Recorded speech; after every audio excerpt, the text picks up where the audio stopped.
Olá, meus alunos do 7º período matutino e também o 7º noturno A e B da Fadivale.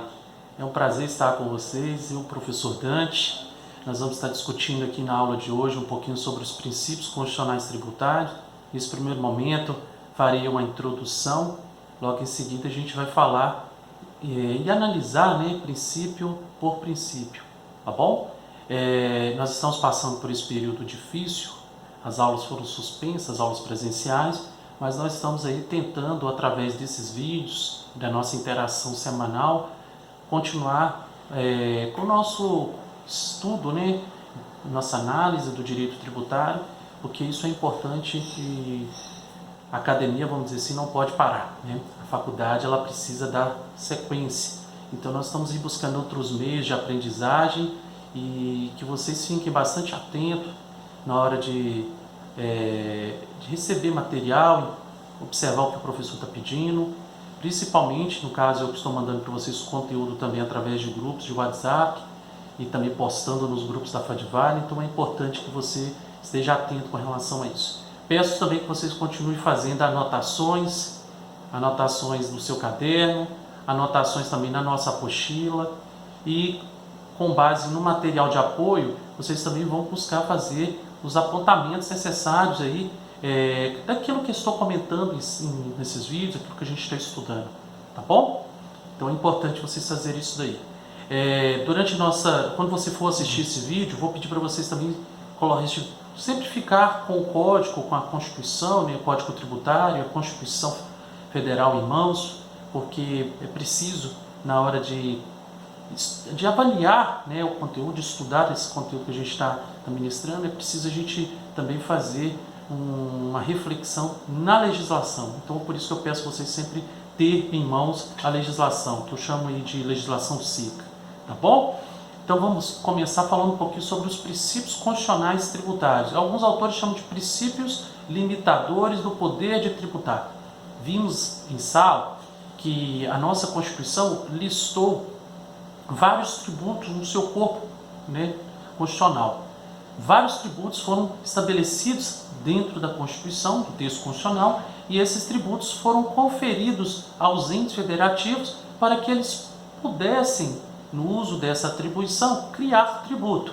E sabemos que esse poder, essa atribuição, essa capacidade que foi conferida pela Constituição aos entes federativos, a gente chama de competência tributária. Então, competência tributária, muitos autores chamam de poder.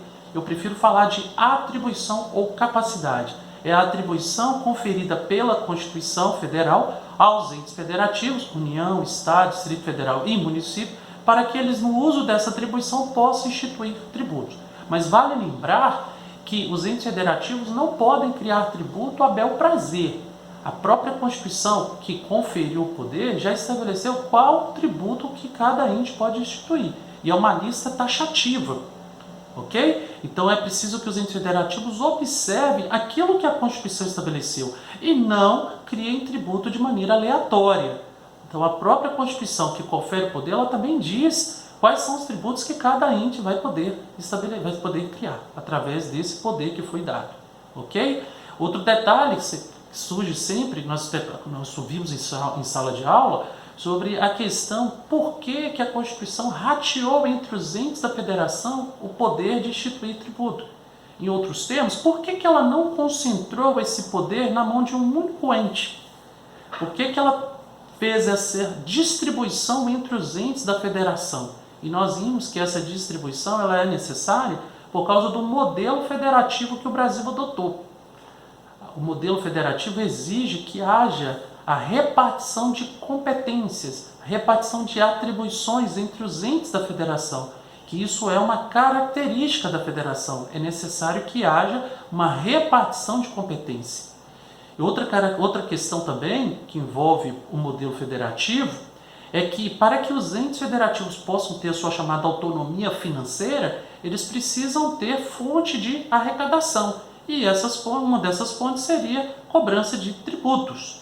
Então, a resposta ao questionamento por que os entes federativos receberam essa atribuição e essa atribuição não se concentrou na mão de um único ente, por que a Constituição fez esse rateio, a resposta se dá justamente pelo modelo federativo, a forma de Estado que o Brasil adotou. Isso é uma exigência, né, da questão do modelo federativo. Outro ponto é, por que estabeleceu princípios ou regras de tributação?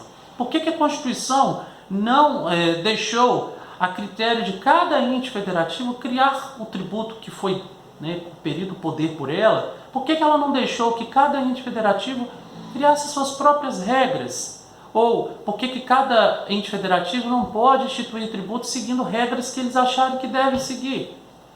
Então sabemos que a própria Constituição, que conferiu o poder aos entes federativos de instituir tributo, ela mesma cuidou de estabelecer regras ou princípios que vão condicionar os entes federativos no exercício desse poder de tributar.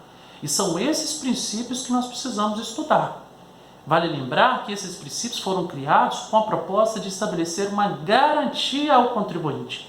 Foram criados como forma de proteger o contribuinte contra eventuais abusos, arbitrariedades que possam ser praticadas pelos entes federativos. É importante dizer que esses princípios não proíbem os entes federativos de exercer o seu poder de tributar, ou seja, de criarem tributos. Eles podem criar os tributos que a Constituição lhes deu poder. Contudo, é preciso que eles sigam as regras que a Constituição estabeleceu. Tá bom? Então são essas regras que nós vamos estar estudando aqui para frente. Essas regras a gente chama de princípios tributários ou princípios limitadores do poder de tributar.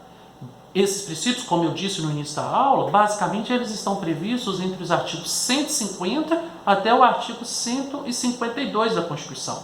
Basicamente eles estão concentrados ali. Contudo, você vai encontrar também princípios tributários, que são regras de observância obrigatória pelos entes federativos. Existem outros princípios espalhados pela Constituição. E esses princípios precisam, então, ser analisados também por nós. A gente vai fazer, né, uma análise individual de cada princípio. Ok? Então, no nosso próximo vídeo, a gente vai estar começando a falar do princípio da legalidade tributária. Tudo bem?